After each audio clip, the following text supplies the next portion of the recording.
Hello, everybody. Welcome to the Political Vigilante doing a Skype interview. I still haven't figured out how to Skype through my new studio. There's some tech stuff. So we're getting that ironed out, but I wanted to keep doing these Skype interviews. So here we are. You can see there's my backpack and bike shirt that's very bright, making this a very official journalistic interview. Journalistic, not really a word.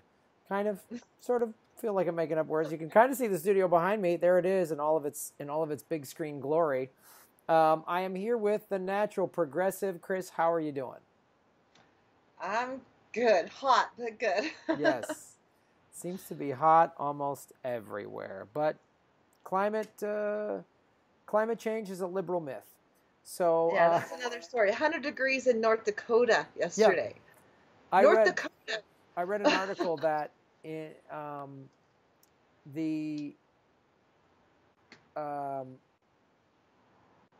since the 17 of the hottest recorded years have all happened since the year 2000. That's insane. Yes, it is insane. But there's no such thing as climate change. No. You're just crazy. You're crazy. There's just natural cycles that happen. They're just happening faster and faster and faster and faster and faster, but, you know, that's yeah. the way it is. So, all right. What is it you would like to talk about? Well, we kind of have an urgent thing going on right now. Bob Bishop, Republican Utah. Of course, it's always Utah that leads the way to destroy our planet. Yay, Utah. He's trying to change the Endangered Species Act, and the proposed changes would bring in economic considerations on whether or not the species should be protected or not. And one of the big species here in Utah that they're worried about getting in the way of profits is the sage-grouse, because one of the areas where they live is oil-rich fields. So they kind of want to get those damn sage-grouse out of the way, get them extinct already so they can drill. You know. Well, that's the magic words. Oil. If there's oil needs something, whatever is in the way to block it, if it's environment, they'll change the laws. If there's a political thing they need, like there's a country or whoever's in power in that country won't do it, well, then they'll either overthrow that person, call them communists, or there's terrorism there all of a sudden, or whatever it is. So now it's the sage-grouse is getting in the way of progress. So, yeah, their argument they're using is, I guess, 3% of the species that have been listed on the Endangered Species Act. Sorry, I can't talk sometimes. Only 3% were actually taken off the list since it got started. So they're saying, well, if that was a hospital, they'd go out of business. But I think if they were a hospital, there'd be a new hospital administration put in there, right, and they would get a whole lot more stricter on the regulations and what they were doing. So it would be a lot more strict and a lot more protections would be put in place, not making it less restrictive and allowing more destruction of that species. Right. I don't understand that argument. I mean, they're making the argument for the people that want to keep the species more than they're making the argument for themselves. That requires more protections for it to be more of a strict act to protect them, not less restrictive. Obviously, they're not doing a good enough job if we're only getting 3% off the list. Yeah, and it also shows you that their arguments always sort of break down, because the reality is it's just for greed. It's always like, we need the oil, we just need to drill, more oil. And so they kind of slap together these arguments, and you know that they're flawed because they usually contradict each other, or that, you know, they just are devoid of any sort of sound logic or research. They just sort of put the stuff together to say, and they always, whenever, usually the conservatives, but whenever anyone, the corporate state, is trying to make more profits from the environment, then they always say that environmentalists are bad for business. Mm-hmm. And it's just environmentalists are bad for the carbon industry. There's a lot of money. Terrorists, that's what we are. Yeah. Like, I'm sure you're one too. I know I'm an environmental terrorist. Yeah, that's what I want to do. Big money environment. I've heard that argument. Like, big money environmentalists. Big money. Do you know any? Yeah, I've actually heard that argument. Big money environmentalists and Hollywood is want to make all this money, and it has nothing to do with the fact that we want to save the planet. Right. So it's, oh my gosh, Utah is always profit over planet, but hopefully we get the hashtag going, PlanetOverProfit. Yeah. And get everyone to go and make comments. There isn't, that's the most important thing. Open comment period right now until September 24th on the Fish and Wildlife site. There are links I sent you, so hopefully you post them. Yes. Well, there's one link, and they'll take you to all the links. You just got to scroll down a little bit, and they'll have a link on each proposal, and you can there's like 3 different proposals, and you can make comments on all of those. Yeah, so for everybody watching, there's going to be a link that goes to the U.S. Fish and Wildlife Service website, fws.gov, but it goes into this exact, this proposed reforms to improve and modernize the implementation of the Endangered Species Act, and it gives you content information for the U.S. Fish and Wildlife Services and the fisheries. And there's a bunch of links in here, but this will all be in the show notes below to anybody watching, so you can get involved and contact these organizations and let them know what you think about this ridiculous legislating. That's just, I was reading a story that, there's been record deaths in India because of the heat wave. There was deaths in Japan because of a heat wave. It's just each year is the new record for hottest year ever. Mm-hmm. And there's going to be some mass migration because of it. And California is all on fire. Utah is all on fire right now. And we're covered in smoke. It's just, you go outside and your throat is burning, your eyes are burning. Mm-hmm. It's just disgusting, and it's not going to get any better. It's only going to get worse. What do people, that's the thing, is like last year was California's worst wildfire year on record, and now this year's about to break it. It did. They said that one fire is like the largest California's ever had. Yep. Again, it's broke another record. The holy something fire, whatever that is. Yeah, and we have a coal mine on. Well, I think it's right in the middle of coal country, so I'm sure there's coal, and they don't think that they can control it at all. It's right in coal country. I drive through there all the time. It's where all the coal mines are, right around Price area. I don't know if you remember when that coal mine, there's all those miners that were trapped underneath the ground. There's like 16 of them forever, and we're watching them. It's right in that area. It's a huge coal mining area. When coal goes on fire, it does not go out easily. Right. So that's where our fire is, and our biggest one. We have several, but that's the one that's going to be the hardest to get out, and I can't see them getting it out anytime soon. It's going to be there for a while. I was just up in Seattle, and Washington, normally the Pacific Northwest is so green and lush. It was very brown. They were having record heat up there. There's fires up there. I mean, it's just, I don't know what, just when massive cities burn when Salt Lake City burns to the ground, is that when people are going to go, oh wow, maybe we should do something about this? Like, I don't know what it's going to take. I don't know either. I have no idea. I mean, they're developing everything that's green. And there's not enough water to support. And that's the other thing they want to do with that land where the endangered species live. For one, they want to recreate on it, like 4-wheelers and motorized vehicles and all that. And then they want to develop it and build hotels and all that where they live. And the economic considerations is what really bothers me. There should never be economic considerations when it comes to our planet and the well-being of our planet. I mean, we're spending all that money on war, and we can't spend that money taking care of our own planet that we depend on, and our kids depend on, and our kids' kids depend on, and we're just, Oh, sorry. This just gets me so angry. I don't even know how to deal with it. I just don't see the logic in just developing and developing and corporations making money. Don't they have kids? All those people that are making these decisions, do they not have kids? Do they not have, nieces and nephews and whatever grandkids? They don't have any of that to consider. And how I don't. immoral do you have to be to not consider that?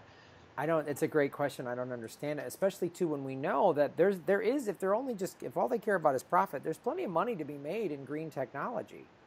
There's Oh plenty of yeah. money to be made, and I don't know why they're not all focusing on that. It's just, it is, and if there's no breathable air, drinkable water. I mean, guess what? There's no private jets. There's no, I mean, there's no resorts. There's no, I don't, like, it's just a form of insanity. It is a form of insanity. And, I agree with you. At one point, you said there should be water pipelines, not oil pipelines, to get water where it's low and, and, just kind of because some places are getting flooded right now while other places are in huge droughts. If we had water pipelines instead of oil pipelines, I don't think that would be an issue, No, it wouldn't. It would be, I mean, it happens just, almost every winter where the north gets massive snow, and now the snow doesn't hold. It melts quickly because of how warm the planet is. So then there's all this flooding. Meanwhile, the west and the south is experiencing drought. And it's, we could really fix that situation, not to mention we're not even going near how to conserve and recycle water. So the state of California, when it was in the middle of its drought 3 years ago that was really bad, Governor Brown actually passed a bunch of resolutions to conserve water, and the state of California used about 20% less water than it was using, which is pretty impressive. That is pretty impressive. But that's just the tip of it, which they could do so much more. And if they started passing this legislation on a federal level, and really, it needs to be why they call it. It's a smart term, the Green New Deal, because the New Deal put everybody back to work, and the Green New Deal could do the same thing. It could fix our economic problems. It could fix our infrastructure, schools. I mean, all of it. A lot of the climate problems, yeah, it could start to turn that around. And oh gosh, I wish I could convince some. You don't know what it's like living in this state. I mean, you probably have some people that at least can get it a little bit. Utah uses like the most water per capita of any state. We're the second driest in the nation. They don't have any idea of conserving. And I think it's the majority religion here because they really think that the second coming is going to just solve everything, and that's not going to be a problem. That's why they overpopulate, and we just keep developing and developing. All of our farmland is disappearing. We're getting houses where hayfields and farms. They just developed there was this place in Utah County that used to have like this great pumpkin festival every year, and they had this big pumpkin field where all the kids came. There was hay rides and all that. They just ended up, they leased that land, and the owners sold it because they wanted to get the money for developing it, because land is going crazy right now. Like prices are just skyrocketing. We're actually looking to sell and go to a different state because because we can make a fortune on our land right now. So thinking, maybe we'll go somewhere else where we can get a lot more land for cheaper and just live off the land, off the grid. So I just don't want to depend on what's going on here. I think we're going to run out of water. I don't think we're going to have any resources left. Well, it's crazy what's happening, but going, and it's because of stuff like this. I want to read something from the article that you actually sent me that people can read in the show notes below, which is a quote that says, the Trump administration is dedicated to being a good neighbor and being a better partner with the communities in which we operate. One thing we heard over and over again was the ESA implementation was not consistent and oftentimes very confusing to navigate. The Endangered Species Act. It starts out just so beautiful, doesn't it? It sounds so nice. Right? You can tell the very end where it starts telling you about what they're actually doing. Right. The Endangered Species Act was confusing to navigate. How? How? These species are on the endangered list. We don't want to Let's hurt their protect them. natural habitats. Protect their natural habitats. What's confusing about Animals that? the Endangered Species Act saved: bison, bald eagle, humpback whale, grizzly bear, Mexican spotted owl. I'm sure there's more, but those are big ones. You know, we wouldn't have had those without that act. And to say it was ineffective is ridiculous. Mm-hmm. I mean, yeah, maybe it's not going far enough, and that is their argument. It's not going far enough, but then they want to make it weaker. So that doesn't make any sense. They're saying it's not strong enough because only 3% came off the endangered species list since it started, but they want to make it weaker. Yeah. To me, that means that they need to make it stronger. And so I think everybody needs to comment on those. There's three different sections where you can comment, and everyone needs to make comments on all three of those.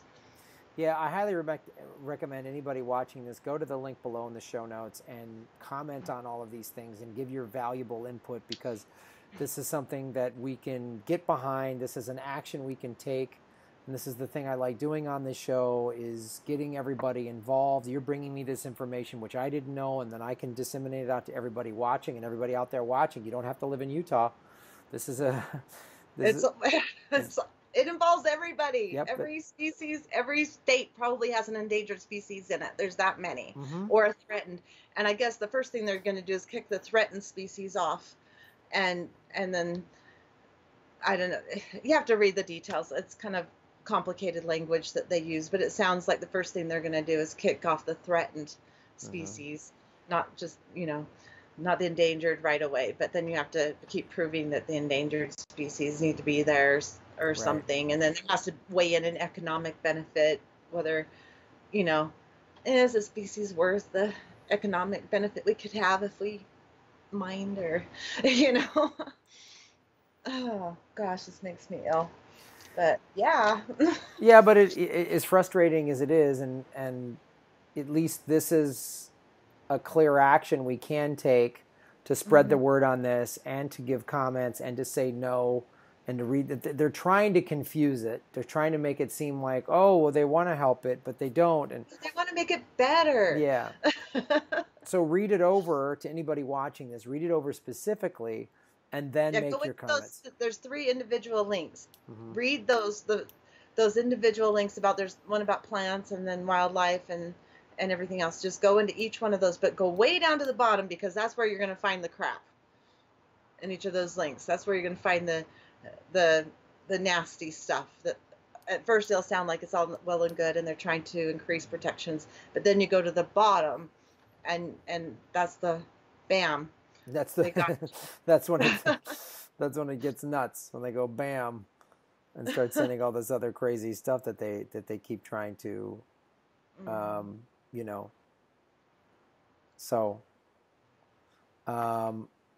well, anything else that you want to add to this, Chris? Hashtag PlanetOverProfit. Spread the word.